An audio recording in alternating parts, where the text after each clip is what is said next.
Saya Menteri Pendidikan dan Kebudayaan Nadiem Makarim mengucapkan selamat kepada Cokro TV yang telah mencapai 1 juta subscriber. Pencapaian ini merupakan buah manis atas ketekunan dan konsistensi para kreatornya. Video ini hanya untuk mereka yang punya logika. Bagi yang tidak punya logika, skip aja. Saat ini kita menyaksikan gerakan bersama untuk melemahkan semangat pemerintah bertindak tegas terhadap Rizik dan FPI. Kita baru saja mendengar adanya penggerudukan kantor polisi di Ciamis oleh para pecinta Rizik. Ratusan orang berkumpul di masjid, berjalan kaki dan kemudian merangsek masuk ke kantor polisi hanya untuk mengatakan mereka memprotes penahanan Rizik. Dengan gaya abang jago mereka bilang mereka bersedia ditahan untuk menggantikan Rizik. Apabila imam besar kami disakiti, kami siap berdarah-darah, ujar koordinator aksi. Mereka juga berharap agar aksi mereka diikuti di daerah-daerah lain. Beberapa video yang tersebar secara viral menunjukkan bahwa di berbagai daerah juga ada protes, meski dalam skala jauh lebih kecil. Dari NTB, ada video yang menampilkan beberapa orang yang mengaku-ngaku mewakili umat Islam NTB meminta Rizik dibebaskan dan mereka bersedia ditangkap sebagai jaminan penangguhan penahanan Rizik. Kemudian ada sekitar belasan orang di Kalimantan Barat yang mengaku akan datang ke Jakarta agar ditahan satu sel bersama Rizik. Juga menyebar video puluhan orang mendatangi Polsek Tanggul Jember dengan tujuan serupa. Selain itu, ada setidaknya 3 berita tentang pelemparan bom Molotov di 3 tempat berbeda di hari yang sama, Minggu 13 Desember 2020. Pertama, sebuah bom Molotov dilempar ke Wisma 2 Gedung BCA di Petamburan Selipi, Jakarta. Pelakunya sudah ditangkap. Di depan polisi, dia mengaku marah setelah mendengar Rizik ditahan. Dia sengaja mengarahkan sasaran pada BCA karena katanya BCA adalah bank milik Cina. Kedua, di Makassar juga ada pelemparan bom Molotov ke kantor Satuan Lalu Lintas di Makassar, Sulawesi Selatan. Bagian depan kantor rusak terbakar. Di lokasi teror terhadap secari kertas berbunyi, "Ini hanyalah perayaan kecil-kecilan untuk setiap kebrutalan kalian yang membekas diingatan. Semua polisi adalah bajingan." Begitu juga sebuah pos Satuan Lalu Lintas di Kabupaten Goa jadi sasaran pelemparan bom Molotov oleh orang tak dikenal. Untuk melengkapi aksi, terjadi juga teror verbal untuk menyerang pemerintah. Rocky Gerung misalnya menyatakan Presiden Jokowi pengecut. YouTuber Refli Harun dengan aktif membuat 10 video setiap hari untuk membela FPI dan Rizik.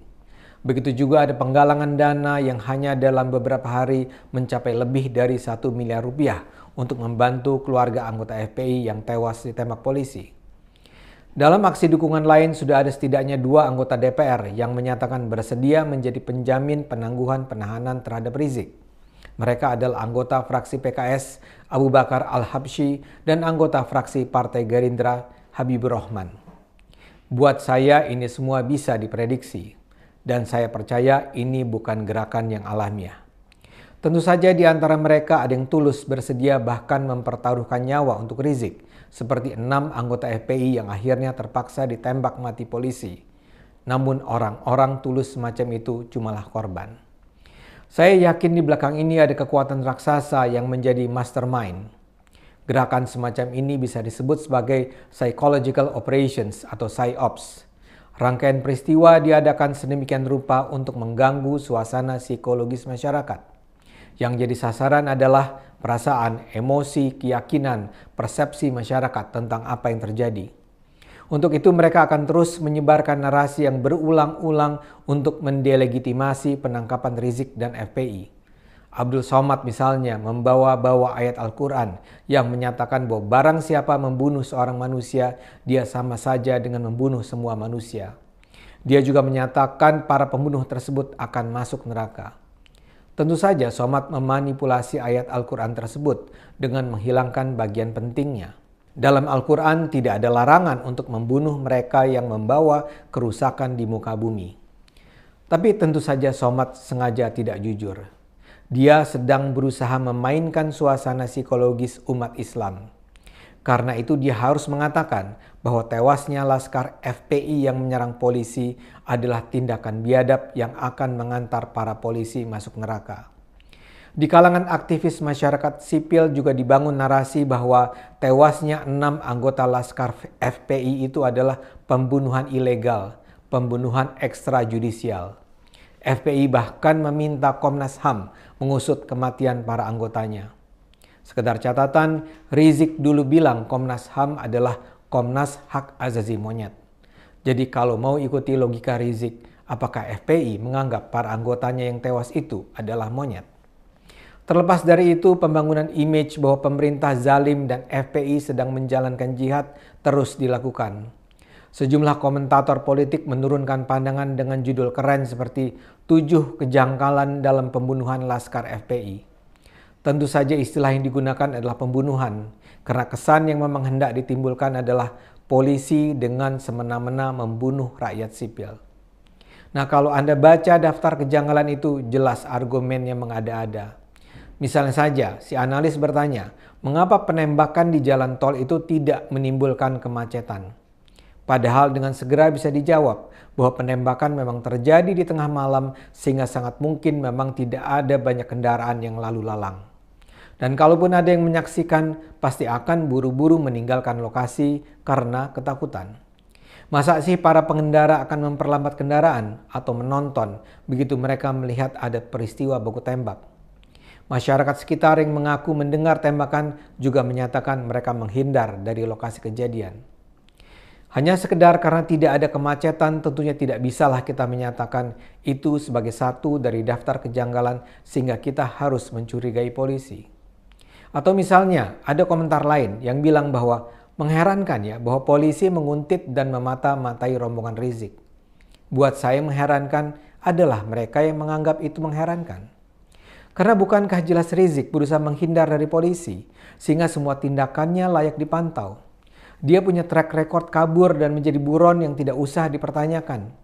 Ketika dia dirawat di rumah sakit saja, dia bisa kabur lewat pintu belakang. Dan ketika polisi hendak menemuinya untuk sekedar menyerahkan surat pemanggilan, puluhan anggota Laskar FPI berdiri berjajar untuk menghalangi polisi mendatangi rumah kediaman Rizik. Dan satu lagi, rombongan Rizik itu memang berjalan pada tengah malam. Itu saja mencurigakan. Jadi di mana letak kejanggalannya? Tapi tentu kita paham cacat logika semacam itu tidak mudah dideteksi masyarakat awam. Yang penting terbangun kesan bahwa penembakan itu janggal dan merupakan bukti bahwa pemerintah memang dengan semena-mena menindas FPI.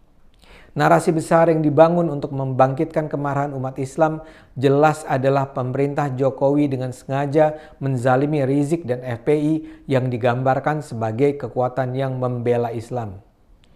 Munarman dengan tidak tahu malu menyatakan anggota FPI tidak pernah dipersenjatai. FPI cinta berdamai, FPI tidak menggunakan kekerasan. Kebohongan semacam itu tentu saja menggelikan mengingat track record FPI selama ini.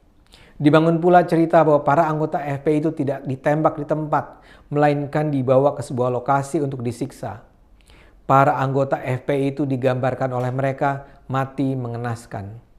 Narasi yang dibangun mirip sekali dengan kebohongan tentang bagaimana para jenderal dibunuh oleh PKI di tahun 65. Hanya saja kali ini yang jadi PKI adalah polisi dan yang jadi 6 jenderal adalah 6 anggota FPI. Rizik sendiri bahkan menyatakan mereka pada malam itu sedang digiring ke ladang pembantaian. Dramatis sekali kebohongan yang dilontarkan Rizik. Dia berusaha membangun simpati umat Islam. Orang seperti Refli berusaha membangun kesan bahwa Rizik hanyalah tokoh biasa yang selama ini kritis terhadap pemerintah dan karena itu tidak boleh dibiarkan untuk bicara. Seolah-olah dia cumalah seorang tokoh oposisi yang kritis selevel Sri Bintang Pamungkas atau Rocky Gerung lah. Tentu saja penggambaran semacam itu terlalu naif. Tapi tentu saja kita juga sadar semua teror dan operasi psikologis ini adalah bagian dari gerakan terencana untuk membuat pemerintah dan aparat hukum ragu untuk bertindak tegas terhadap kaum berdebah itu. Mereka ingin memobilisasi opini umat untuk melawan. Di belakang orkestrasi ini tentu ada kekuatan-kekuatan pemodal besar. Polda sendiri bilang bahwa Rizik akan ditahan hanya selama 20 hari sebagai tersangka. Kalau kejaksaan menerima kasus ini, dia akan menjalani proses pengadilan. Rizik dituntut atas dasar pasal penghasutan agar tidak menuruti ketentuan undang-undang dengan ancaman pidana penjara maksimal 6 tahun. Tapi jangan lupa, kali ini dia hanya menjadi tersangka untuk kasus kerumunan. Padahal masih banyak kasus pelaporan atas Rizik yang tersimpan di meja polisi. Saya percaya keberlanjutan kasus-kasus hukum tersebut akan sangat bergantung pada sikap Rizik dalam kasus kerumunan ini. Dan inilah yang paling ditakutkan para perancang teror dan operasi psikologis. Bagaimana kalau Rizik akan bicara? Bicara agar kasus-kasus hukumnya diringankan. Akan ada banyak nama yang bisa terseret. Dan ini bisa jadi adalah nama-nama penting. Karena itu mari kita dukung terus Polri membongkar kejahatan Rizik dan FPI. Kaum penyebar teror akan terus menebarkan teror. Tapi selama kita terus mendukung Polri dan bersama-sama melawan aksi jahat mereka, percayalah Allah akan melindungi kita. Karena itu terus gunakan akal sehat.